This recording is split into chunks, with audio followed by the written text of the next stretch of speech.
Maybe don't know. This time, this time, this time, this time, this time to build, this time to build, this time to build, this time to build, this time to build, this time to build, this time power, this time to build power, this time to build power, this time to build power.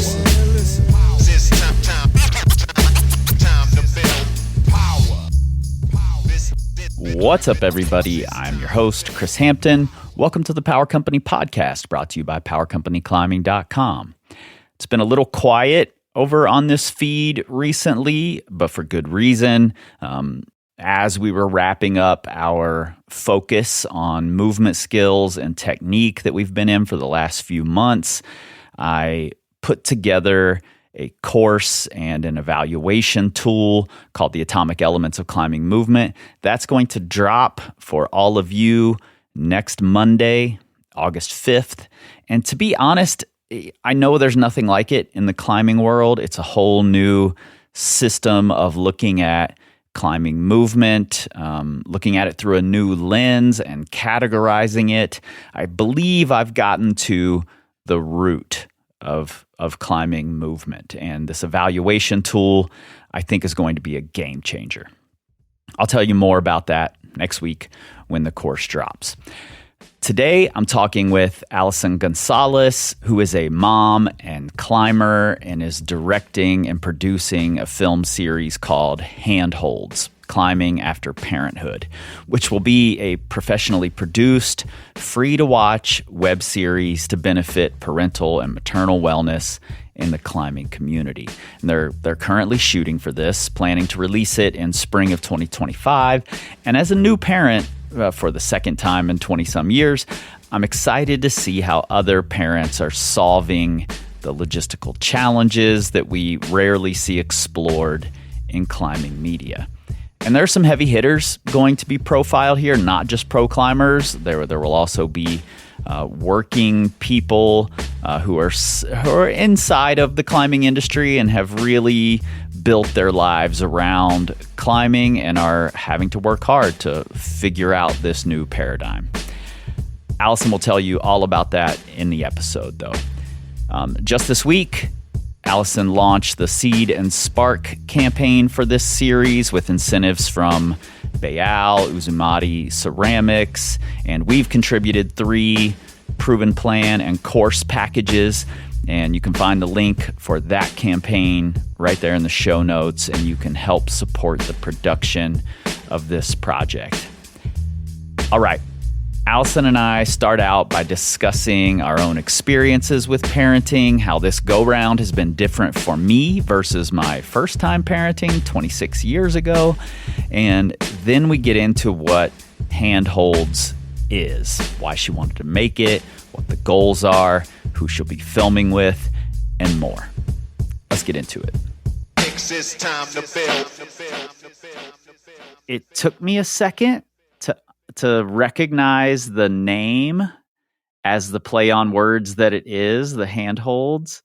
It took a second for that, but once I realized it, I love it. Like coming from a hip hop and rapper background, I love any kind of double entendre, play on words. And once I realized it, I was like, wow, Allyson's a genius. Thank you. It was so hard to come up with a name. The funny part is I finally came up with Handholds when my toddler really started toddling, because we started holding hands, and it was already into the development of this project, but it was literally in a moment where he reached up to hold my hand, and I was like, wow, we're holding hands so much right now, and I love it. It's so new being a mom. I think at that point he was like maybe 1 1/4, 1.5. He was a pretty early walker at 11 months. And then I was like, Handholds, because I had been struggling with a name for the series, and I tossed it out to the crew, working with a few other people on the project, great crew. And Sam Crossley, who's the cinematographer on the project, has worked on a bunch of stuff. he was like, I love it. I was just out with a friend who has a toddler in Yosemite, and there were so many times that I was behind them and they were holding hands. So Yeah. thank you. I'm glad you like it. I thought maybe it's a little hokey, but it's, kind of fits.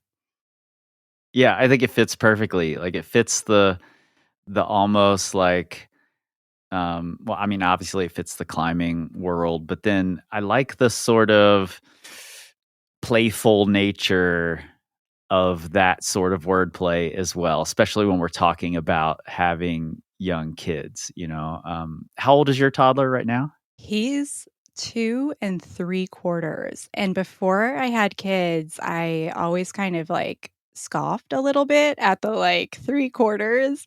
But when you have a kid under probably 5, I don't know, it depends on the kid. Those quarters really make a difference, you know? They do. Yeah. The development is so fast. It seems like week to week. I mean, at the age that yours is at, what's his name? James. Yeah. James. Okay. At the age James is at, there's so much development happening so fast that just a couple of weeks make a massive difference. Yeah, so true. Like 3.5, we have friends with, 3.5, 4-year-old, and socially they're and with their speech, they're a lot more Yeah. further down the timeline than my little guy is right now. Though he goes through ups and downs. We just got through kind of a really challenging few weeks, and I was like, this must be what they talk about, the terrible twos. Like The terrible he didn't want twos. to do the bath time, he didn't want to do the bedtime, and I'm like, man, do I Mm-hmm. like force him to do everything? And that is what was happening, because Yep. we have to go to bed. This is a reality we live in. And, it looked different nights, but we came out of it and now he's speaking so much more clearly. He's making more jokes. He made a Yeah. really funny joke. We were driving down to Southern California and he said, "You say trip when I say road, road." Of course, my partner and I were like, "Trip."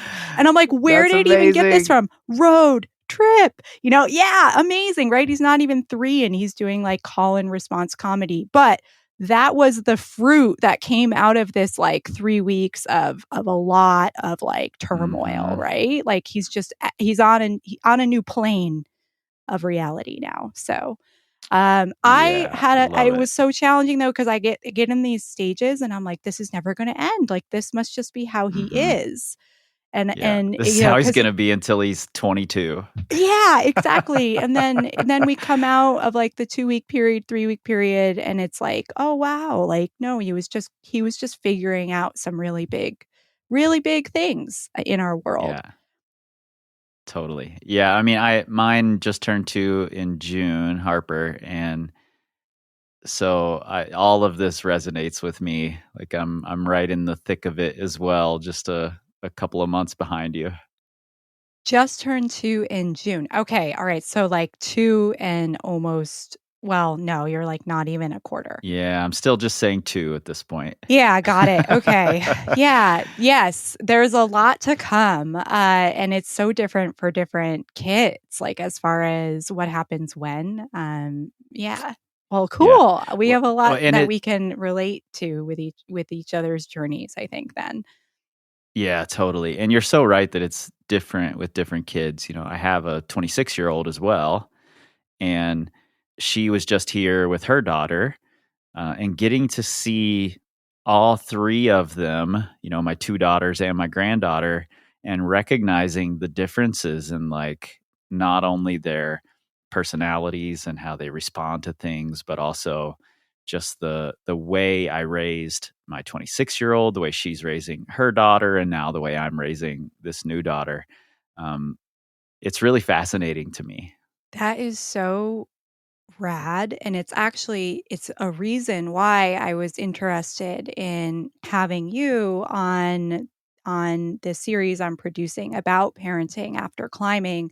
I think that you bring a really unique perspective, not Yeah. only because you have, a 26-year-old and a 2-year-old, but you also have a grandkid, and Yeah. you will actually be the only interviewee featured on the series with grandchildren. And I know from Nice. my parents witnessing I'm the my senior mom. citizen of the series. Well, I'm not by age, I'm not sure. But by experience, possibly. But I know for my parents, it's been so different going into grandparent realm, versus the direct parent relationship. So I am excited to talk to you about that when I come out to interview end of August. Yeah. Actually, Yeah, it was same. our mutual friend, Cody, I think, who introduced us. And he had that same take. Like, you have to talk to Chris because he's got a really cool experience with like multi-generational Yeah. parenting and also climbing. Question for you, uh, as far as climbing goes, I'm imagining your experience was pretty different with the 26-year-old versus the 2-year-old. Is that fair to say? Very, very different. I was the mom and I of my 26-year-old were not together at the time. So I had her part-time and then mom had her part-time. So in the times that I didn't have her, I could climb as much as I wanted with a full-time job, in the Okay, this mix. is But probably controversial, but I'm a little jealous. yeah, I mean, with all the that's not I controversial for me at all. recognize there's a lot of pain that goes with different situations. Yeah, There's strengths and weaknesses to all scenarios, for right? sure. But For that sure. particular scenario sounds like, having free time to climb. Yeah, it's a different thing to be able to switch it off and to be able to go climbing. And now I can't really do that. There's a lot more scheduling that has to go into making it work, and a lot of, if I go do that, I'm missing time that I could be having with my daughter who's, growing exponentially as I walk out the door, you know. Yeah. Whereas there was no chance of that when my first daughter was with her mom, so I could go climbing without that in the mix. So yeah, totally different. I had that thought actually last October in the Dolomites. We got out a couple times to do Via Ferratas. My partner and I traded childcare and going out Hmm. into the Alpine. And even just doing Via Ferratas, it was just so great to be in the mountains and in the Alpine, not the type of climbing I normally do. I have been climbing for 18 years and mostly as a trad climber, so with a partner with a rope, right? Via Ferrata is kind of a Yeah. different thing. And I felt maybe I should be with my family. Like, we're out in Italy. I mean, we had a ton of family time. So we definitely, I would say the balance was more toward family time than solo time or climbing time. But even in those brief periods that I took off for half a day to go out by myself, I was like, what if I miss something with Right. my family? Like, we're here, we're having this amazing experience. I should be with them. And I didn't have to force myself because I love the mountains, and it is so rewarding for me to get time in the mountains, and it just fills my cup, and I know I need that as much as I can get it. And these days it's not a lot, right? So the little bit that I can get is just so critical for my well-being and my mental health. Yeah. But I felt that my feeling of being torn and a little bit of guilt was probably healthy. Yeah, I think so. Like the nag, right? Like part of the reason it's so hard for me to balance climbing with my life these days is because I care so much about the Right. outcomes for my toddler. And I'm constantly weighing, like, if I do this, then it's going to take time away from him for that. And so, I always have that on my mind. And I think that means that I care. And that's a really good thing for my parenting. Yeah, I think so for sure. And I also, you also care about your climbing and the outcomes there and the time you get to spend for you out there doing those things. And I think it's really easy to feel guilty about taking time for yourself when you're also responsible for this other life, but we have to. And not just for climbers. It's like anything Yeah. any Yeah. parent does for themselves. Like all of a sudden you are responsible for another person and their well-being as an adult. Like things we do now are going to impact their well-being later Yep. on.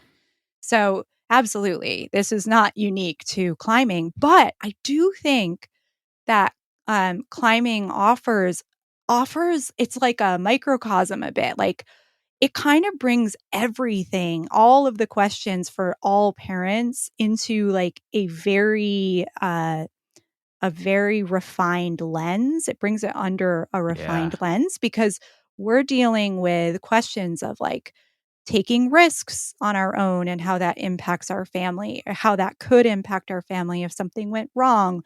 We're Mm-hmm. taking, we're balancing our time commitments, our resource commitments, our mental health and our child's mental health and getting our kids outside. And there's just so many things I think that are relevant for even families who who aren't climbers, but that impact really all families. But it's like on steroids a little bit as climbers.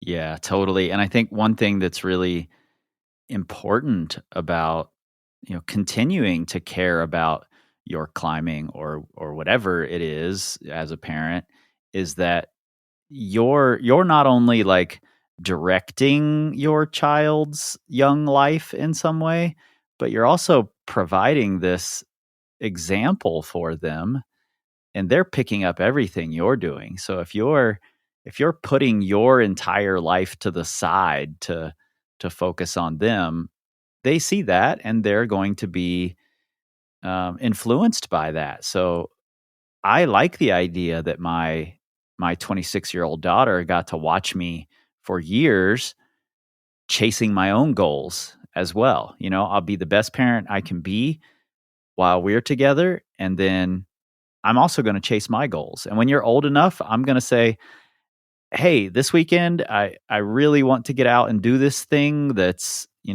moving me toward my goals. Can we go do that this weekend? And then next weekend, we'll go to this concert you want to go to or whatever.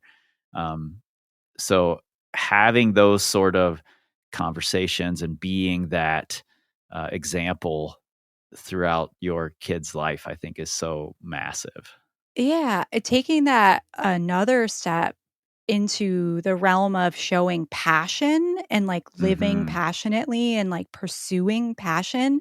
I think if we can model that for our kids, we're showing a life well lived and also creating that possibility for our kids to pursue passion also.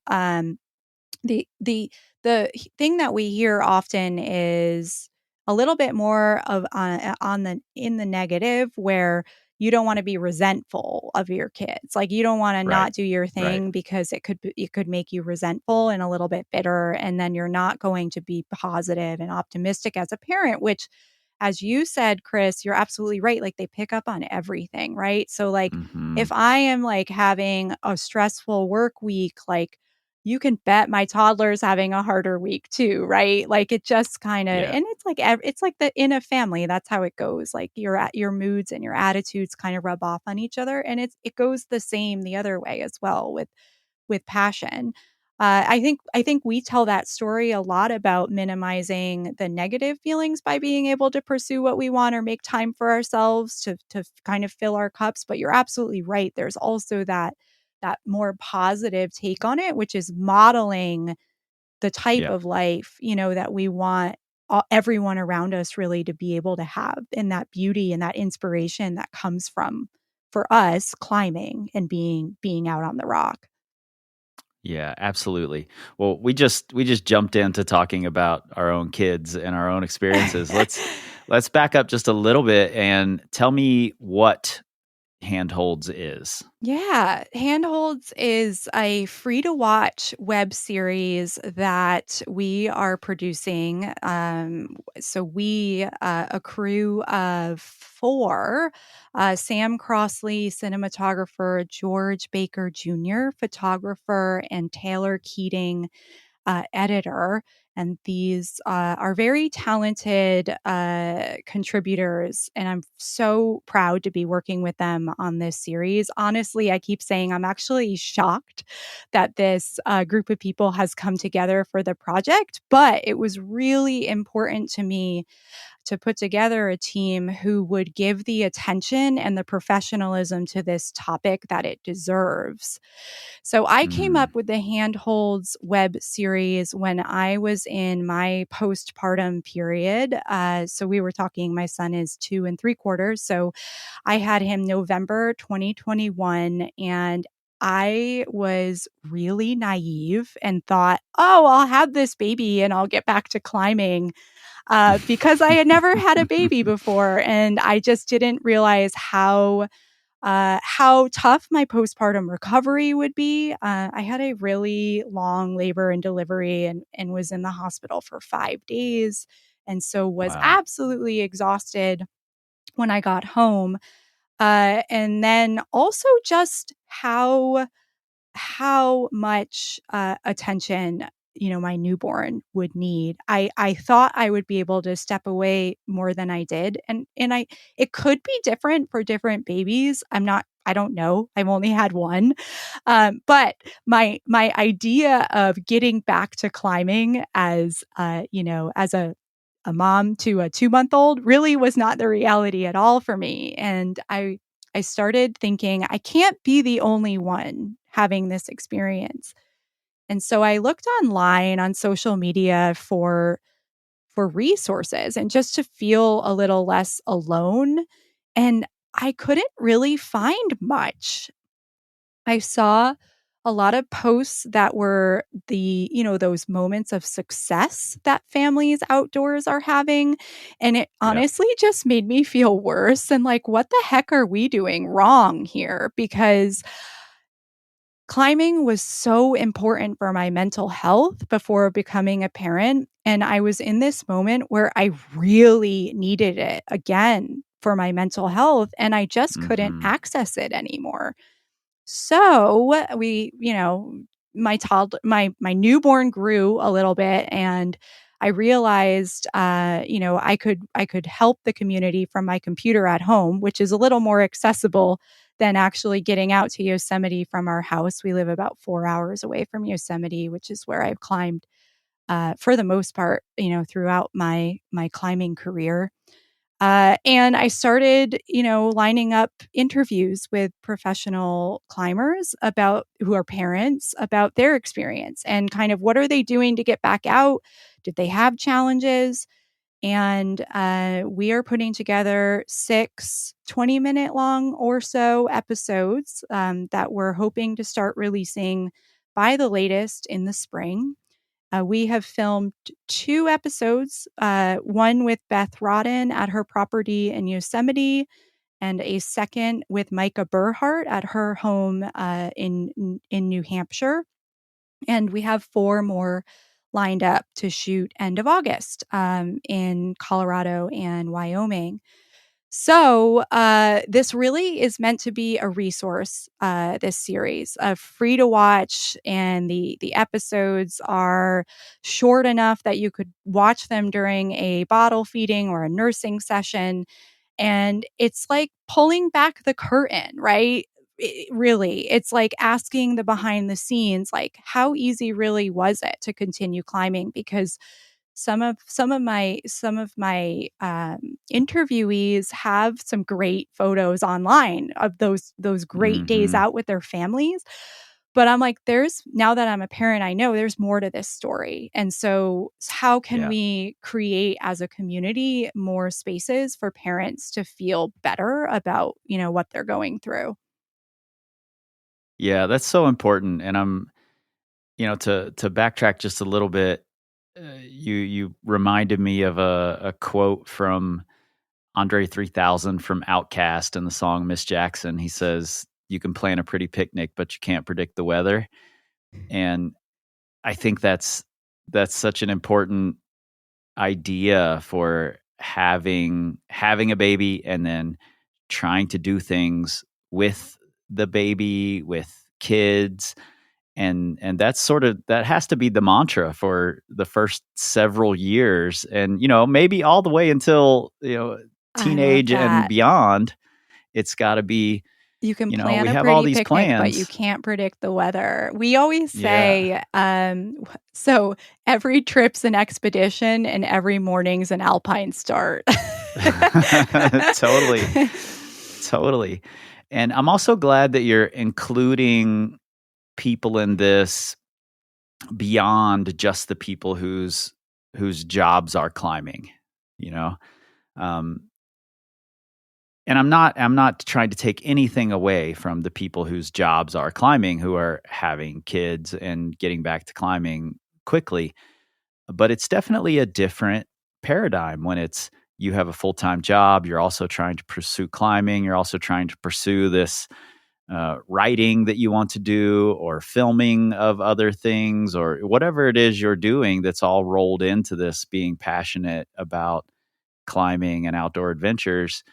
It makes it really hard when you have to build all of that into, I'm also a parent who needs to be there all the time.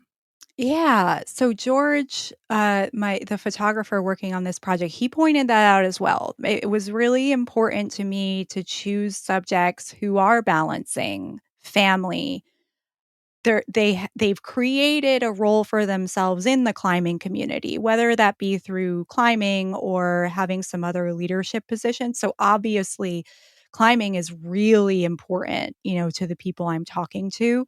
But then also there are other pursuits as well outside of that. Micah Burhart is the founder of the Legato organization and works on access to resources for indigenous communities in Africa, and I think in South America now as well. So, very multifaceted subjects.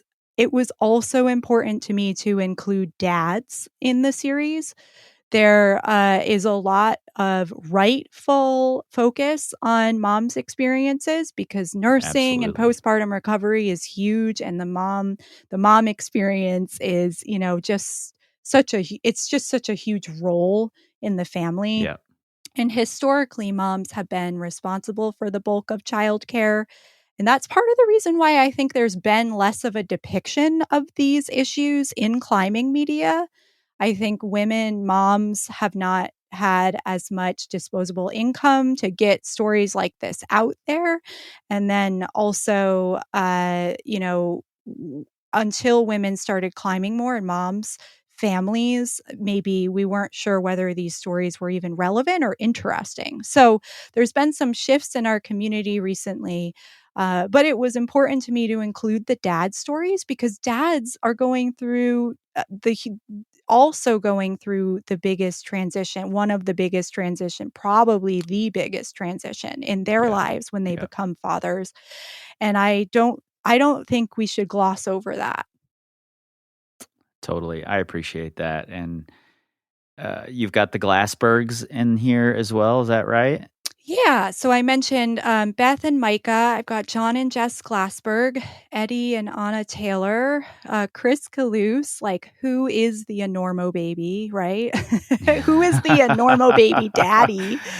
And you, Chris Hampton. So thank you for agreeing to be a part of this series. And I'm just looking forward to continuing this conversation later when I come out in August.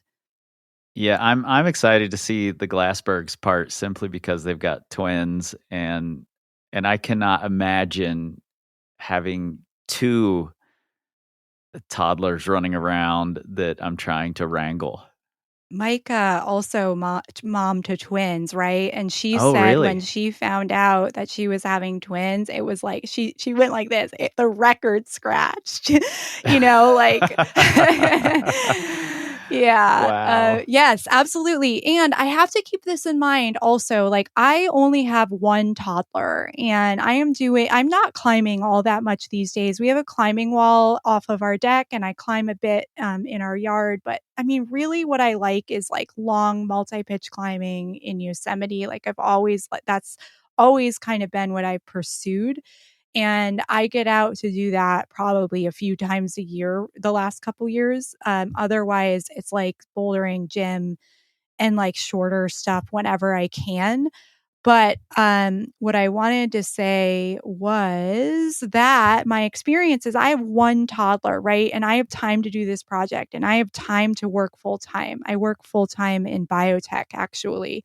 And I have a license as an attorney and a background in business, which is part of the reason I'm doing this project is like I have the skills to put this out there and I'm really happy to Right. do it for the community because I think it's important. But I only have one toddler. And so I think part of what I want people to take away is like strengths and weaknesses. Like every family has different strengths and weaknesses. And I know we say like comparison is the thief of joy. Like I need to keep in mind having one kid is very different from having two, very different from having three, very different from having twins, right? So I think we can Mhm. easily fall into this trap where we think like our experience is like the only experience and that kind of works against us sometimes. Like we think if other people are doing better, like somehow we're doing something wrong because they're having the same experience as us and somehow they seem to be doing better.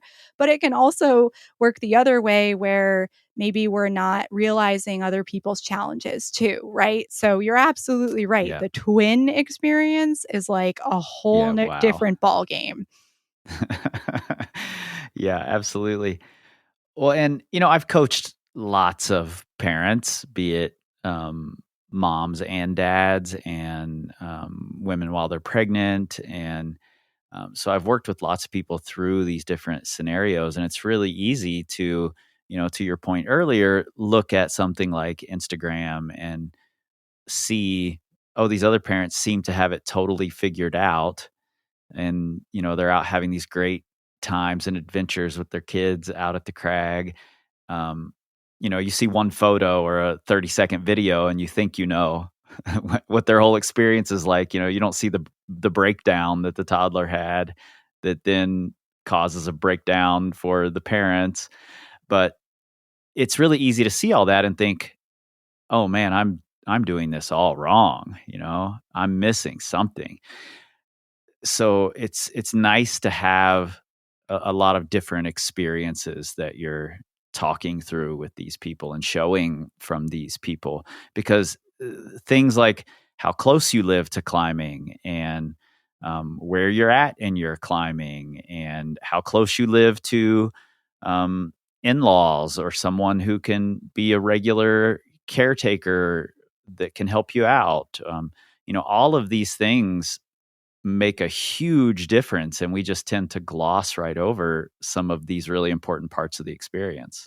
Yeah, 100%. Also, like, who are your partners? Do your partners Yeah, have kids? I on the one hand became a less reliable partner when I started when I same, and I had hate a that. kid and I hate it. And then on the other hand, I need really reliable partners Yeah, because if it's gonna exactly. happen, I need a really you know what I mean? Like if the kid doesn't get sick and we actually end up being able to go out to climb, I need someone who's gonna like be there and realize like this is an important commitment of time for me that Yeah, day, you know? yeah. So it's funny the challenges. You're absolutely right. Childcare is huge. So not just proximity to in-laws, but proximity to daycare, proximity Mhm. to yeah, daycare is a big one, but also do you have the means for an au pair or a nanny? I mean, there's just all of these different scenarios that people are in again, that are creating a different tapestry of strengths and weaknesses. We here, I'm in La Honda, California, which is in the Santa Cruz Mountains. And I used to be able to just drive to Yosemite. It's a lot harder now, right? 4-hour Yeah. drive with a toddler is necessarily a 6-hour drive. Sometimes an Yeah. 8-hour drive, So Sure. all of a sudden, and these are all things I think that we kind of know cerebrally before we become parents. Like, it's no surprise that there's some limitations and challenges that come along with having a little guy. But until it's every day and you realize there's no break from it, I think the reality of not having that mental health outlet anymore is becomes more critical and significant, which is really what I'm motivated to do with this project. As far as resources go, is like, no one is alone in their challenges. They might be slightly different, and you might have a different setup that allows you to get out with friends more to the crag. But, if you wanted to take that long international trip, that's not going to be available to you anymore. So there, everyone is dealing with a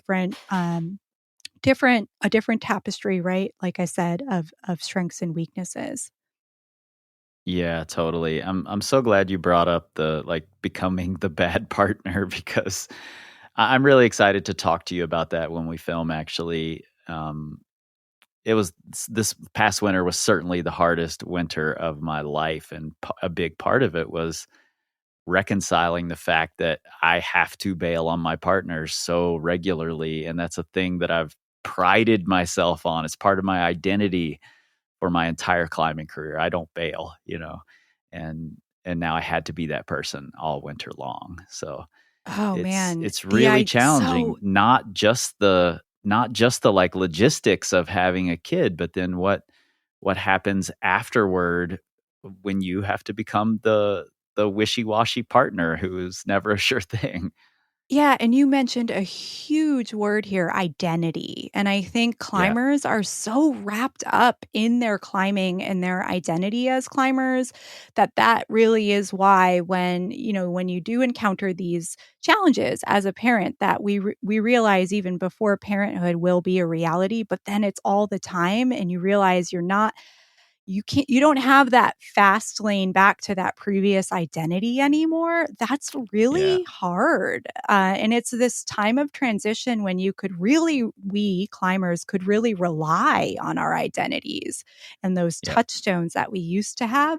I am 100% with you. So I was uh, managing director of the Yosemite Climbing Association for a few years, and then moved into a general counsel role for that nonprofit.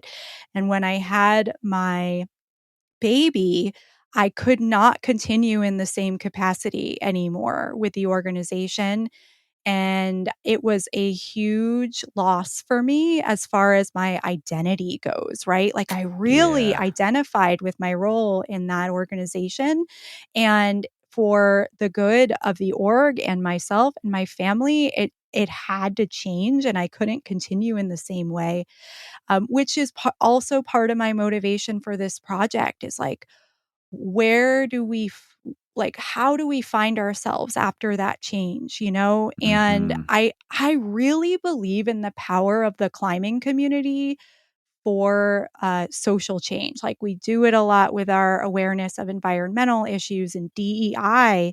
And I think there's an opportunity here for the climbing community to see this as a mental health issue, and to create more support for our friends and our partners who are, entering into family life, whether it be through creating spaces for families at festivals or opportunities for childcare at gyms. I think there's a Mm. whole bunch of opportunities for us to come together and really see that, we could support families better in this transition. But identity is it's huge. We're so driven too. So I Yeah. seriously, I like did like abs core, like inner core work all through my pregnancy and like had all these goals for delivery and like ended up, I really wanted to have an unmedicated birth, but then, ended up getting on the epidural and I was so disappointed in that. And then I felt guilty because I had a healthy baby. The Yeah. stories go on with like expectations and pressure I put on myself. And that is, those personality traits are really beneficial in my climbing life, like being able to push myself and achieve physical goals. And that's in my life, like generally what I'm used to. But with parenting, like all of the things that I knew from before as far as like linear goal setting and like Mm, achieving goals kind of went out the window, right? Because all of a yep. sudden you're dealing with a whole nother human, so there's Totally. no way to like just set out a step-by-step plan for achieving something. Yeah, absolutely. I hadn't really thought about this until you were just talking, but maybe one of the great things to come out of social media and the sort of lack of the bigger picture and the the lack of nuance and the complete story is that in response to it, people are telling these kinds of stories that get lost in that black and white world of social media. um, these kinds of stories become even more important to tell because of the proliferation of this. Oh, look at this perfect life over here that I'm now comparing myself to. um, and I think that's necessary for a sport like climbing that is really exploding, and there's this groundswell right now of here's the reality behind all of this. I think it's necessary for it to grow up and to move forward in a healthy way. Social media, right, depicts like one moment in time. It is not the whole story, but it's so easy to see it as the whole story, which is Yeah. interesting. And I think that's why we're captivated by it. Hmm. There is a trend outside of climbing of kind of the like real parent diary where parents are Yeah. sharing kind of just funny like snippets of what it's really like to have a toddler and like some of the chaos that we encounter as toddler parents. And I think because of some of the reasons I mentioned before about the lack of depictions of families in climbing media, that there hasn't necessarily been that trend in the outdoor industry. Really, like the reality of like taking kids out camping, like that really hasn't caught on yet as a trend. I don't know that it necessarily should, but I think you're right. Like generally as a society, we are responding to social media in this sort of like, no, wait a minute, that's not Yeah. the whole story.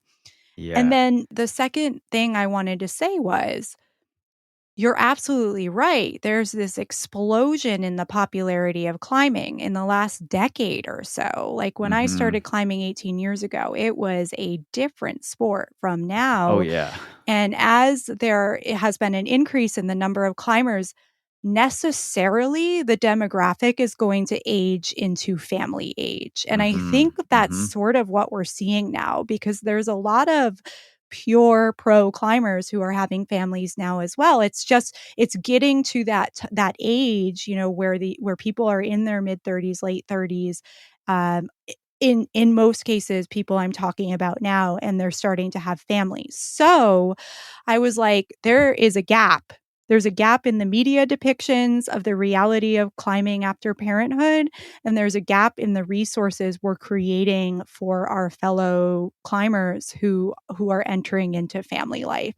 And I hope this resource, the web series, will be something that people can call back on and share with their friends as their friends have kids, and really will be a relevant resource for many years to come for the community. Yeah, that's a really interesting observation. I I've been in the hip hop world for a long time and I follow it really closely. And that's a thing hip hop is also grappling with. That, it used to be, it was a joke to be to say, you're still rapping at 40 or something. And now, I'm almost 50 years old. Jay-Z's 50 years old. Eminem is 50 years old. All these big name rappers are in their 50s now. And we're all just sort of figuring out that, okay, this can be like all of these other things where it's something you carry through your entire life. And I think you're totally right about, we're just now seeing the groundswell of, and the explosion of more women in climbing, and more people in general in climbing, coming of this age where they're becoming parents, and climbing is still just as important to them, and they're going to keep doing it. And I we think get to learn from, how are all these people doing it?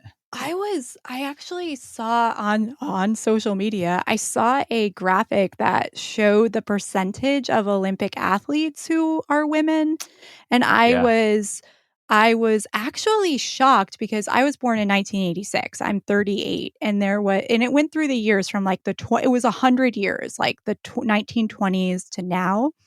And even in 1992, like the percentage was like, it was like a quarter of athletes in the Olympics were women, and now it's Yeah. 50%. But Right. I was like, that was a very like impactful, influential time on me, like as a person, right? Like Mm-hmm. I was 6 in 1992, and like seeing 1 out of 4 athletes in the Olympics being women, like what did that teach me? And so I think there has been a good development and increase in awareness of resources for moms and women in athletic fields, which is great. There are now like nursing pods at the airport. That was not a thing 10 years ago. The first climbing harness came around, I think it was only 2012 or 2014. Mm. So I mean, this is all fairly new Yeah. to climbing. And you're absolutely right. Climbing has not been mainstream really at all. Like in the timeline of sporting, climbing has been mainstream for a very short period. And so again, I really do believe in the power of climbers and the climbing community to kind of lead the charge in social change. And we have an opportunity here to do that. And I think we are, because we're starting to have these conversations. Yeah, totally. Like I mentioned earlier, I've worked with a lot of pregnant women, and there became a moment where it was like, oh, this woman wants to work with me because she's pregnant, and I'm the only person who's talking about working with pregnant women. And I'm like, wait a minute, let's get some women, really involved in this as trainers. And now there are people like Joy Black out there who are, really Yep, niching her down into account this is world. Climbing with Joy, a great resource for Yeah. physical postpartum recovery. Yeah, I'm recording an episode with her in a week or so, a Oh, couple of weeks. sweet. And I think it's amazing that in this like training for climbing world, that when I started was not a job. There were no remote coaches for climbers when I started this thing. And now there can be a climbing coach who's niching down into, I work with pregnant women who are climbers. And wow, I think that's amazing. It's so cool. Yeah, exactly. There's enough women who are climbing, and there's enough pregnant people climbing that this is actually a niche, right? And that would Yeah, not have happened if there weren't the explosion in popularity. I think it can be a totally. percentages game as well, right? Like there's more climbers, so necessarily there are more people impacted by these postpartum issues. Um, that's great. I'm glad you're talking to Joy. Yeah. Well, let's talk a little before we wrap this thing up about, you said it was free to watch. So I'm curious, how will we be able to access it? And in the meantime, while you're putting this thing together, how can we help bring it into reality? I The episodes are going to be launched on YouTube, and I'll probably put them up Great. on the website landing space for the series. So super easy to access, really available. I'm hoping mostly eventually through search engines. If people are, like kind of Googling about resources for climbing after parenthood, these will eventually pop up. So the way that we can join together really to help us continue this work in producing this series is to check out the Seed and Spark campaign that is launching July 31st. Follow the campaign. There will be news there as the series launches. Share information, share the series in the handholdsfilm.com website with friends who are interested in parenting, interested in what happens after a big transition, in our lives as climbers. So word of mouth is huge. And then eventually for that search engine optimization, watch the episodes when they come out. But the best way to keep kind of up to date, it would be to follow the Seed and Spark campaign. That will be available through a link on the website, handholdsfilm.com, on the donate page. And you can also sign up for a newsletter on that landing page. Great. And we'll have links to all of those things in the show notes here. So you can just go straight in there from your pod player and click on the links. If there are brands listening, which I know quite a few do, yes. Are you still looking for support for that campaign? If there are brands listening interested, I would love to roll out incentives through the 45-day campaign. So the campaign launches July 31st. Reach out to me. You can direct email me through the website, handholdsfilm.com. I'm sure there will be some information here on this podcast. Also, huge shout out to Bayal, who's already donated a couple ropes, one double rope and a single 70-meter rope that are available as incentives on the campaign. And also Uzumati Ceramics out of the Eastern Sierra, who has offered to put together some made-to-order, custom-order mugs as incentives. There are some other incentives on the campaign, so go check that out along with Chris. Thank you for offering a couple of 3 virtual training packages. Yeah, we're going to have proven plans available along with access to some of our new courses that are coming out. So if you're a listener here and those are things you've been interested in, this is a really great way to support the Handholds Film Project and get those things that you've been considering already. So, and did I forget to thank anyone else? Oh man, it's always the worst. Maybe, but if I forgot to thank you. Actually, I have a huge thank you to my partner, Ted, who has been holding up the childcare side of things as I am working on this project. I do hold up my end of the bargain. He gets out to surf. We're here on the coast, Santa Cruz Mountains, every once in a while. So at least he still has that, right? Totally.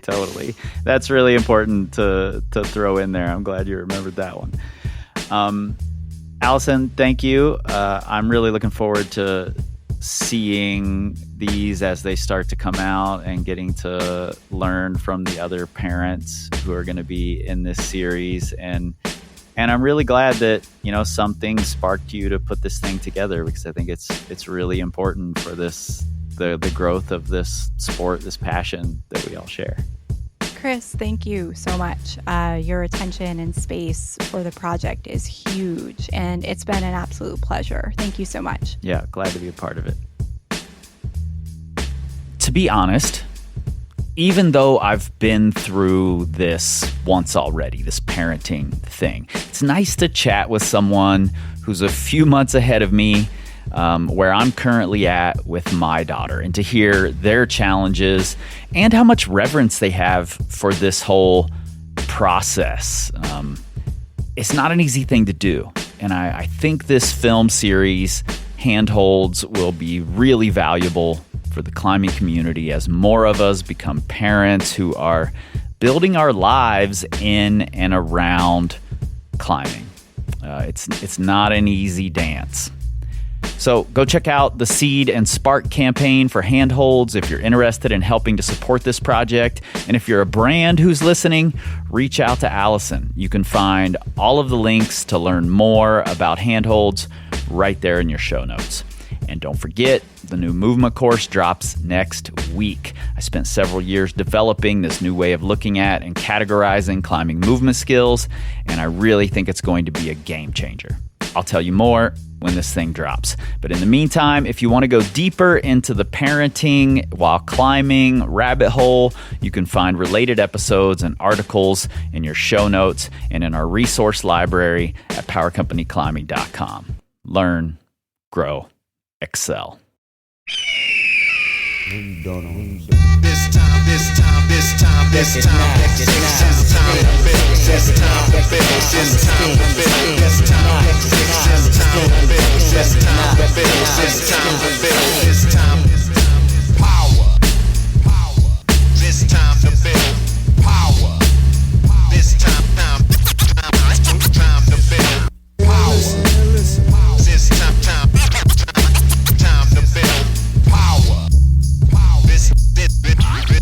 This time to build power.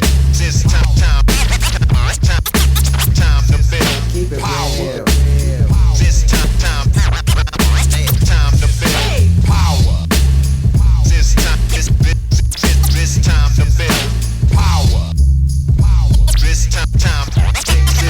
build. This time to build. This time to build. This time to build. This time to build. This time to build. This time to build.